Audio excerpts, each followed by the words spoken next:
Are you trying to build lean, defined abs? Well, if you're doing crunches like this or hanging leg raises like this, then this may be the reason you're not getting the results that you're looking for. I'm James Grage, and I'm here at the BPI Sports Training Facility, and in this video I'm going to reveal some of the simple secrets for getting six-pack abs. So let's get to it. So let's go back to the first of the two clips. Can you figure out what I'm doing wrong here? Now, it's actually something that's very easy to correct when you understand the function of your abs. Your six-pack is made up of a muscle group called the rectus abdominis, which enables the curvature of the lower spine and the tilting of your pelvis. Now, this muscle group attaches at the bottom of the ribs, point A, and at the top of the pubic bone, point B. Now, this is important to note because when a muscle contracts, it shortens the distance between the two connecting points. So let's go back and look at the clip of the crunch. Now, as you can see, there isn't much of a change in distance between points A and B. Now, as I mentioned before, your rectus abdominis enables the curvature of your lower spine. So if your back is flat throughout the range of motion, then you aren't fully contracting the muscle. This is why a plank may be a good core stabilization exercise, but it's a poor abdominal isolation exercise. A good comparison would be doing a biceps curl like this, right? You're never going to build great arms that way, and the same holds true for abs. It's no wonder some people think they have to do 1,000 crunches a day to get abs, which isn't true.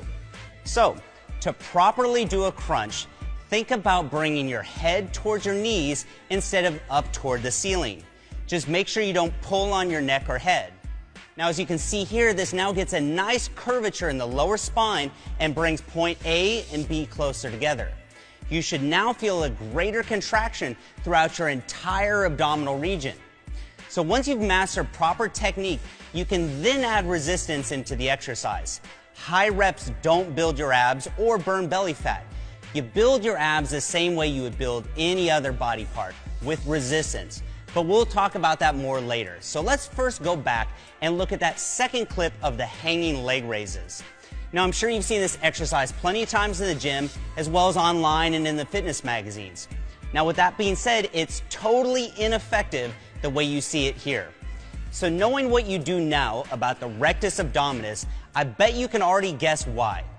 If you point out the fact that there's no shortening of the distance between point A and B, then you're 100% correct. Now, see, I told you that we would take all the mystery out of ab training.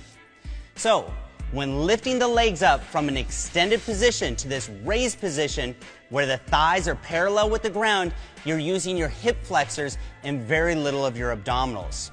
Now, I used to get terrible low back pain when I was doing this exercise, and that's because your hip flexors attach to your femur, point A, and to the lower part of your spine, point B. So all those exercises that I thought I was doing for my lower abs were just making my hip flexors tight, which then in turn would pull on my lower spine, which was causing my back pain. So now, the hanging leg raise is actually a very effective exercise when it's done correctly. So to do it properly, we need to get that pelvis tilted up.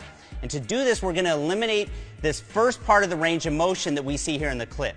So instead of finishing in this top position, we're going to use that as our starting point. From there, we're going to do a reverse crunch. Now, don't think about bringing your knees straight up toward the ceiling, but instead think about bringing them towards your head, just like we did with the crunch, but in reverse.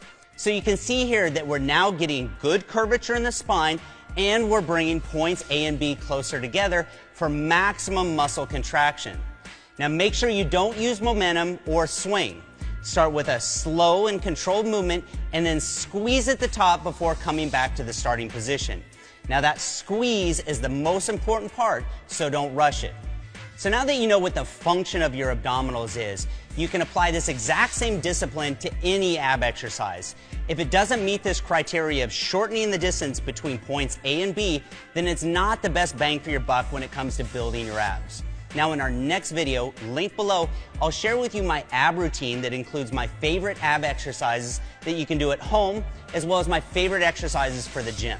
So make sure to subscribe to this channel for more content like this on training, nutrition, supplementation, and gym motivation.